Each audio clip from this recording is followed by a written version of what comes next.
The Vikings didn't celebrate Christmas. They celebrated something older, colder. Fire lit against endless night, a ritual born from hunger, fear, and darkness, not joy. And the strange thing is this: parts of it are still hiding in your home today, in your lights, in your feasts, in the way December still feels different from every other time of year. Because before Christmas, there was Yule. Yule wasn't a feast. It wasn't a holiday. It was a survival ritual, a response to the most dangerous time of the year. And to understand it, you have to forget everything modern Christmas taught you about winter. For the Vikings, winter wasn't magical. It was an enemy. In the Viking world, winter decided who lived and who didn't. Crops failed without warning. Animals froze in their pens. Food stores vanished faster than planned. Villages grew quiet. Paths disappeared under snow. Boats stayed frozen in harbors. Trade stopped. And people vanished between autumn and spring, sometimes entire families. There were no explanations, no records, no second chances. But above all, there was one fear that returned every year as the days grew shorter. What if the sun doesn't come back? Not as poetry, not as metaphor, literally. To the Vikings, the universe wasn't stable. It was fragile, held together by balance, and balance had to be maintained. The sun wasn't guaranteed. The seasons weren't promises. If rituals failed, if the gods were angered, if the dead were forgotten, the world could slip into permanent darkness. Yule existed to stop that from happening.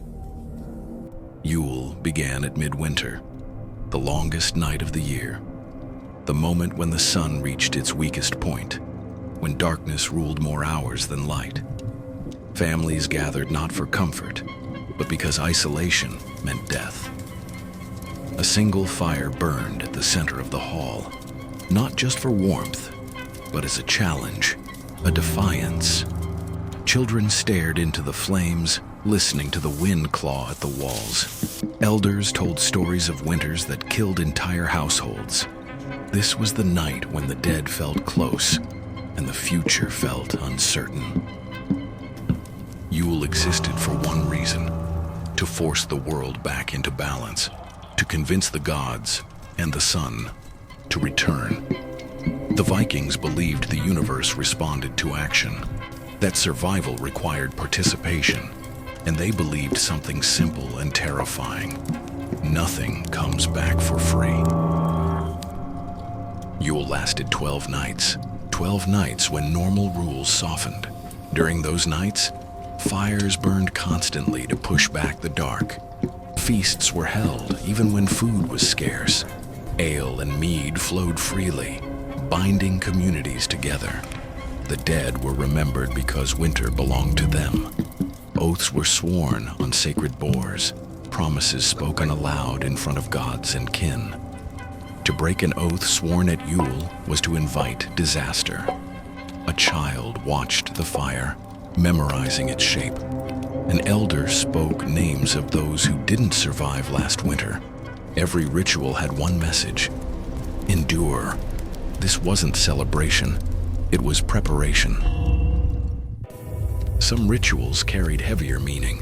Offerings were made to Odin, Freyr, and the spirits of the land, not out of cruelty, but out of necessity. The Vikings believed life demanded balance, and winter always demanded payment. Yule was the moment when that payment was made. And this is where things start to feel uncomfortable. Because the 12 days of Christmas, that was Yule. Feasting in the darkest part of the year. Yule, candles, firelight. Gathering family close while the world outside freezes. All Yule. Even the idea that this time of year is special, dangerous, and sacred comes from Viking fear of winter. So here's the question. If Christmas is a Christian holiday, why does it still feel pagan? Why trees? Why lights in darkness? Why rituals older than the Bible itself? When Christianity reached Scandinavia, it faced something it couldn't destroy. Yule wasn't belief. It was survival knowledge. The church couldn't kill Yule. It was too old, too necessary, too deeply woven into daily life. So instead of erasing it, they absorbed it. The same dates, the same gatherings, the same rhythms of winter, but with new meaning layered on top. The rebirth of the sun became the birth of Christ. The ritual stayed, only the story changed. That's why Christmas still feels different. Warm, but surrounded by darkness. Joyful, but heavy with memory. Bright. In the coldest time of the year, we still light fires, still gather together, still fight isolation. Even now, we fear the long night, just in quieter ways. We decorate our homes with light. We eat more than we should. We gather family closer than usual, not because tradition tells us to, but because something ancient still whispers, don't face the darkness alone. Every December, without realizing it, you repeat an ancient survival ritual, not against wolves or famine, but against isolation, cold, and silence. The Vikings are gone. Their gods are silent.